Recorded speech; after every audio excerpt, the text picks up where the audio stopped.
So yeah, we missed one thing. So it will be mc into omega, because we have omega square here, so it will be omega here. Now we can just to simplify it further, we can multiply both multiply sides by omega L over C. Our solution is complete here. We're just trying to simplify it further.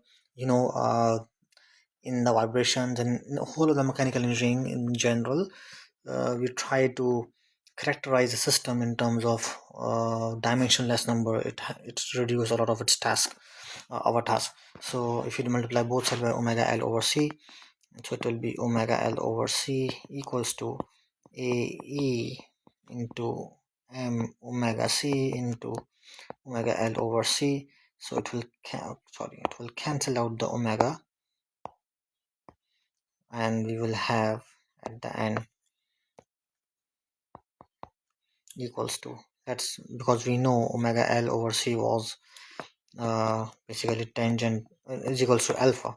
So it will be alpha into tangent alpha equals to a e L over mc square, and we know c square was equals to e over density. So it will become alpha into tangent alpha equals to a e L over m e over density. So we'll cancel out e on both sides, so it will be equals to alpha into tangent alpha a L over uh, into rho over m. So that's what we have here, and we can actually simplify it even further if we have al alpha by m, and so that's the volume into the density that becomes the mass. So we have alpha into tangent alpha, and remember that's the mass of the bar, so that's the density of the bar, that's cross-sectional area and the length of the bar. So it will be mass of the bar, it will be mass of the bar divided by mass attached to the system. So that's a simplified version. You can even simplify it further. Alpha into tangent alpha, that will becomes equals to beta, where beta is equals to mass of the bar divided by mass attached to it. So whenever you encounter a problem with them of a fixed bar with a mass attached to its other end, you can use this ratio to classify. And here now you can find out the values of the mass ratio using at different values of alpha. So you know alpha is equals to omega L over C.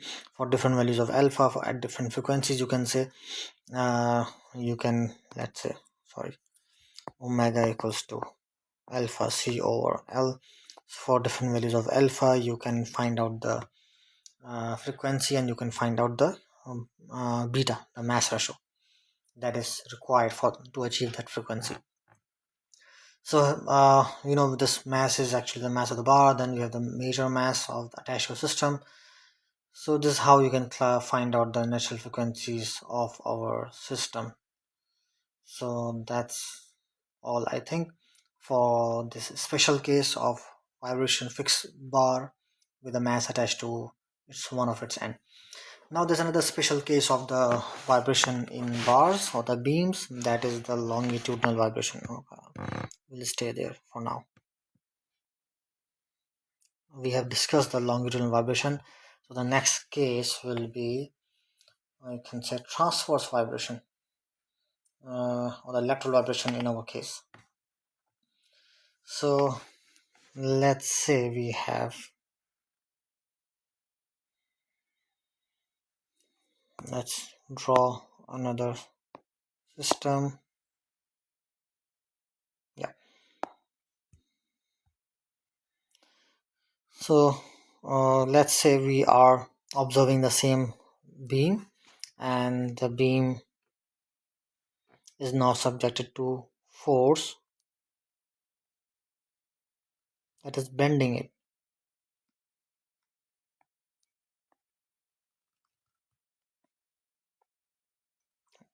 because there is a force that is, you can say, uniform force that is acting onto the surface of the beam.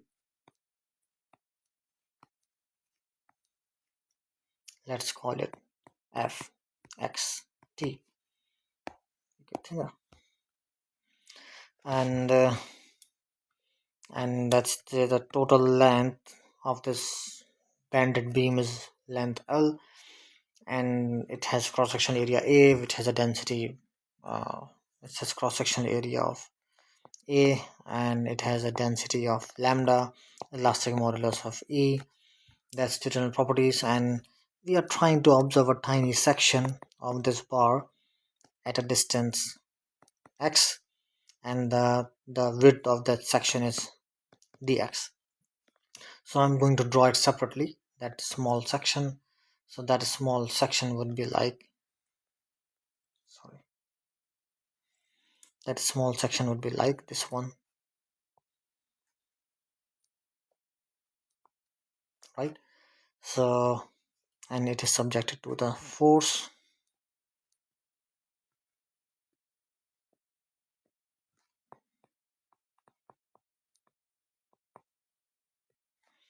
and let's call this point O. Let's call this O prime. Write it internally. And this is the width of the section dx. And while we are bending the beam, obviously there will be shearing that is acting on this. The beam is also being sheared across its cross section, so there will be shearing force. If let's call it V, so this will be in the opposite direction, that is V x t plus dv xt, and it is V x t.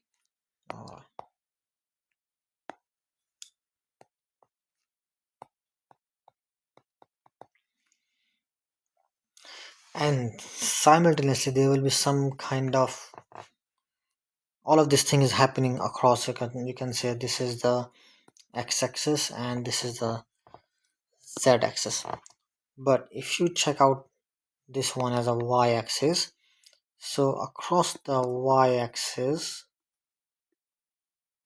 there is some kind of movement that is being produced, that is trying to bend the beam across along the y-axis, you can say. So that we can call it as movement M, and simultaneously the opposite movement mxt plus the change in movement with this distance or section dm xt. So now you should remember that we are discussing the transverse vibration of the beams, or the lateral vibration, you can, sorry.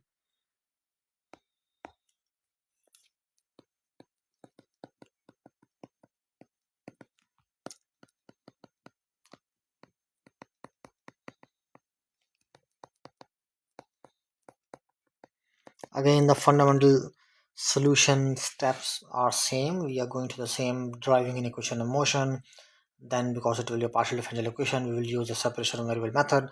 We get the general solution method, then we apply the initial and the boundary condition to find out the various constants and to determine the potential frequencies. So the fundamentals would be same.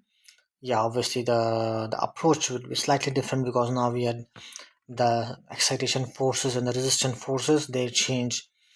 Initially it was tension, then we move towards elasticity. Now we have bending movements and the shearing force also involved as a resistant forces. So so the inertial force, again, we in a classifier F equals to ma. So for this beam would be density into the area, based on x into dx, and partial double derivative of displacement. So we have an acceleration.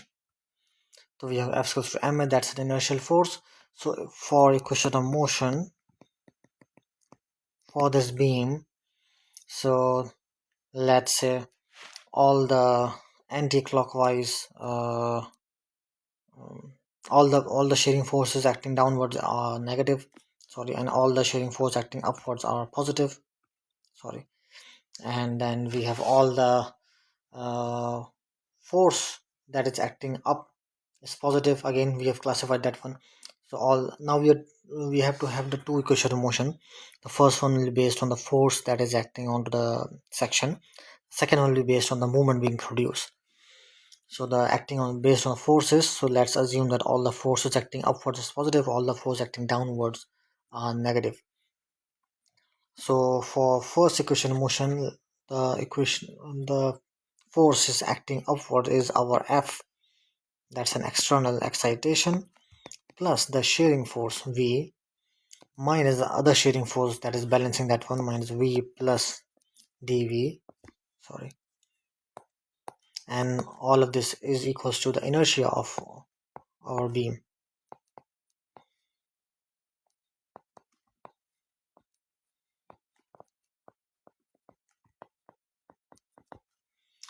So that's the one, and we know that's this gamma is the density of the beam. Then we have the cross-section area AX.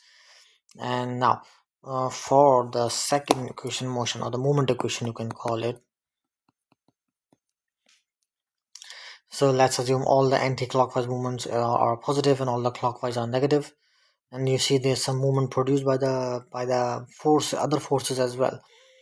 So that's like because of the shearing force, because of the applied force, we do have some movement being produced.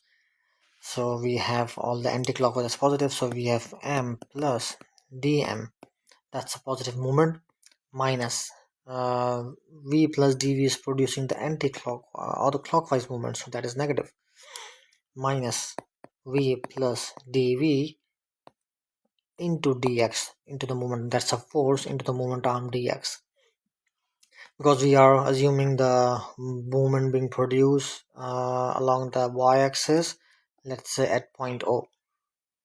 So at point O, so that is minus v plus d into dx, plus fx is uniformly acting across whole of the section. Fx is uniformly acting across whole of the section, so the moment would be fx into dx, but we take the moment at the moment arm of half, that's dx by 2, so it will be f, come on,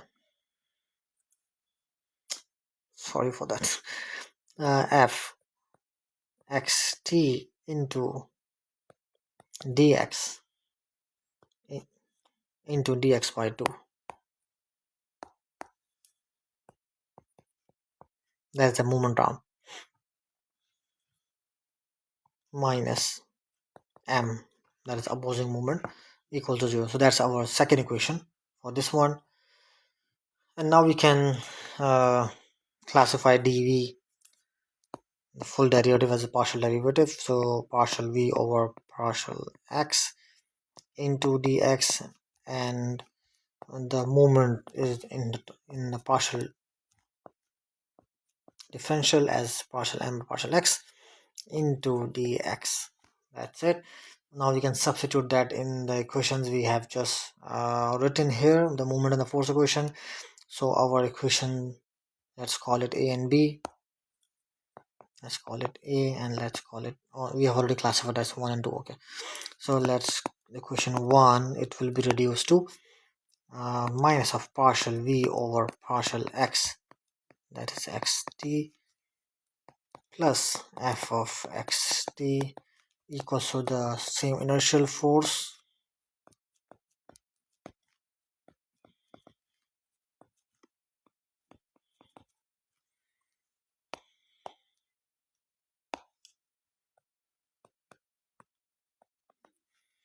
and for the moment force at moment equation, it will become equal to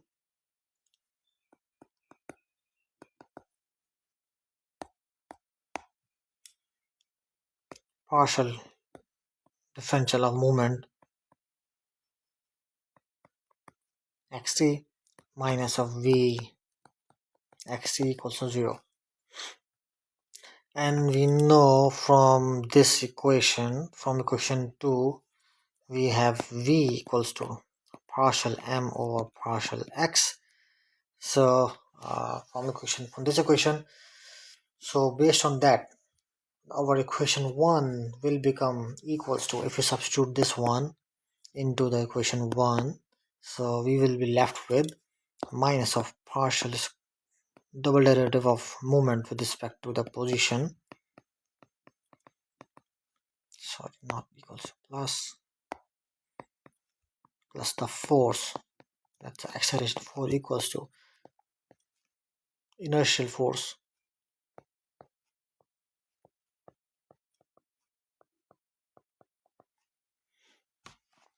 So if you have studied the bending or theory of bending of beams, or thin beam theory, you can call it, or Euler-Bernoulli, or the thin beam theory in your solid mechanics course.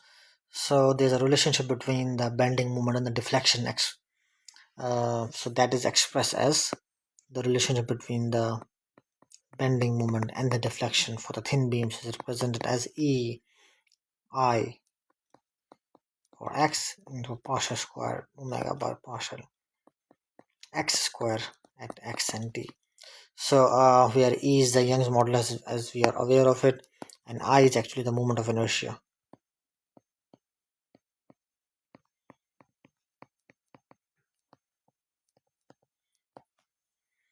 Because once the beam is bended like this one, so actually it's a part of a big circle, it's a curvature, part of a big curvature like this one.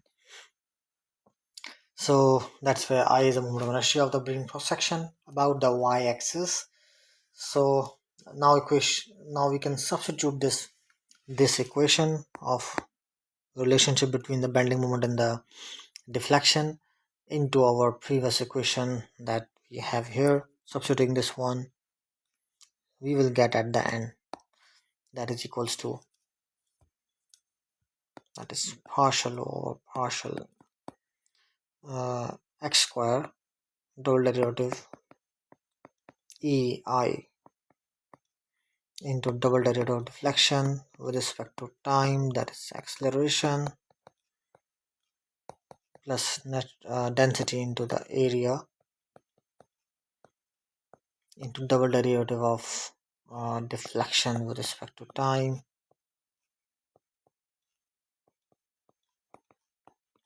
also fxt. So I made a mistake, that's it's not time, that's position, that's partial x. So we have obtained the equation motion of lateral vibration for a non-uniform beam, and if you want to use for the uniform beam, so it can be reduced, it can be simplified further. It can be written as, you can, for uniform cross-section beam,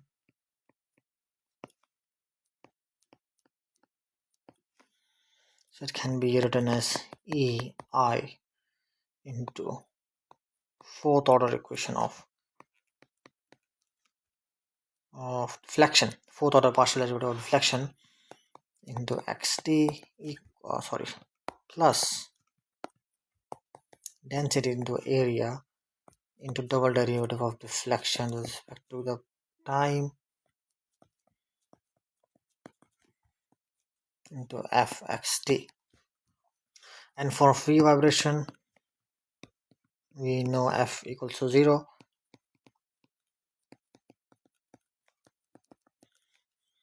So our equation will be reduced to, if it is simplified as much as we can, and we know E over I, write it in the form of C, that will become E I over, I'm not following all the steps, we have discussed this earlier, it's a similar one. So if you just classify EI over density to the area as equal to C, that is speed of sound, so we can write this equation as C square fourth order derivative of the deflection plus double derivative of deflection with respect to time equals to 0. So that's our wave equation for the transverse, for the lateral vibration of the beams. Now here you can follow the same procedure uh, for the separation of variable method, and the rest of the methods is same. So now you'll try some practice problems so that we know how to approach the solution of real world problems.